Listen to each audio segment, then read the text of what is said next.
I hadn't touched the garage door in 8 months. His rules lingered like ghosts, unspoken, rigid. Never go in there, Anna. That's my space. He said it with a smile, but the weight behind it had always felt heavier than it should. After the funeral, I locked it. Walked past it every day like it was just another wall in the house. I told myself I wasn't ready, but the truth was, I was afraid of what I'd find.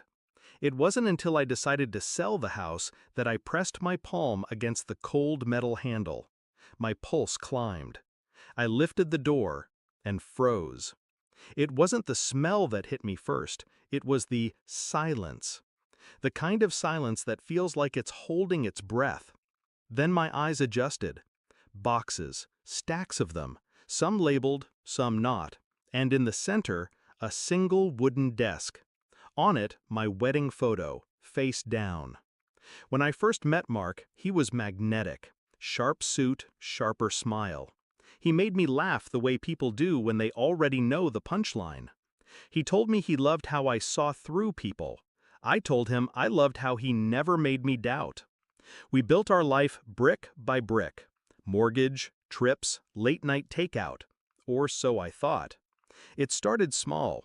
A locked phone, a new cologne he never wore for me, calls he took in the garage. I told myself I was paranoid. Then one night, he came in late, shirt untucked, smelling faintly of perfume that wasn't mine. He kissed my forehead, and in that moment, I knew. I didn't confront him, not yet. I learned patience the way surgeons learn precision, slowly, painfully, with steady hands. I waited. I memorized his schedule, the nights he stayed late at work, the weekends he visited his brother. I started keeping a record, a neat little file on my laptop labeled taxes. Inside it, screenshots, bank statements, receipts from hotel bars. The more I found, the less my heart broke. It hardened. 2 months before he died, I went to a lawyer, quietly. We drew up a plan, a divorce on my terms. Not out of spite, but strategy. I'd walk away with the house, the savings, and just enough leverage to make him choke. Then fate intervened. A heart attack, they said. In his car outside a client's office. 42 years old. No warning. People whispered condolences. I whispered nothing. Back in the garage, my hands shook. Not from grief, but from something darker. I opened the first box. Letters. Hundreds of them. All from her. Not one woman, several. Different handwriting, different perfume clinging to the paper. Some dated years before we were even married. The next box held receipts, gifts, jewelry, hotel stays. My name never appeared on any of them. The third box stopped me cold. It was a black binder. Inside, photographs. Dozens of them. Of me. Some from years ago, laughing in a cafe, walking alone at night. Others were recent. I hadn't known they were taken. I sat on the concrete floor, binder open in my lap, feeling the ground tilt beneath me. He'd been watching me. Not with love, but with ownership. The next day, I called his lawyer, told him I wanted to handle the estate sale myself, that I'd be going through everything. I also called the woman I knew was his favorite, the one whose name showed up the most in my taxes file.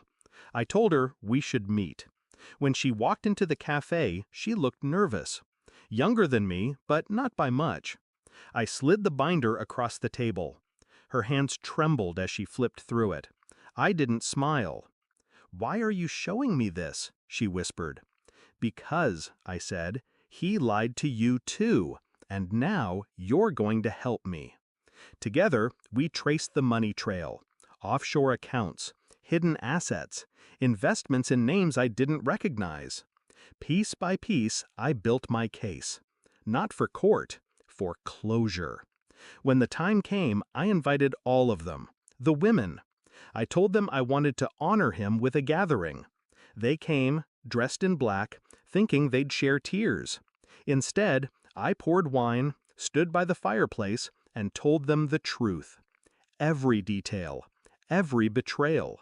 I passed around the letters, the receipts, the photos. Some cried, some cursed. One stormed out.